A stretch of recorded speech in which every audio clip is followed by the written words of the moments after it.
İlahi, demək istəyirəm, hamımızın adına ki, ilahi bizi bağışla. Başqa bir şey demirəm. Demək istəyirəm ki, sadəcə bizi bağışla. Bizi bağışla. Biz günah eləmişik, öz ünvanıma deyirəm ki, qələt edib günah eləmişəm mən. Özün də bilirsən ki, biz günahkarıq. Amma istəmirik də biz cəhənnəmə getmək. Biz Hüseynin olmadığı yerdə qalmaq istəmirik. Peyğəmbərin olmadığı yerdə qalmaq istəmirik. Bunu mən özümdən demirəm, amma bu duanı əleyhissalam Kumeyl duasında eləyir. Deyir ki, məni dostlarının məclisindən ayıracaqsan.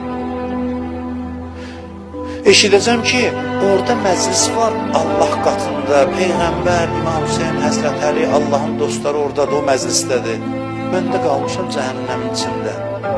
Deyir, mən onlardan ayıracaqsan.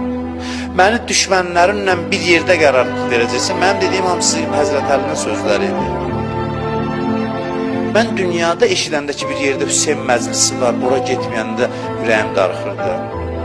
Mən dünyada eşidəndə ki, Aşura günüdür, necə ola bilər? Aşura günü ola bilər adam getməsin, İmam Hüseyin məclisi. Çünki mən gedirəm istirahətə, falan yerə dincəlməyə.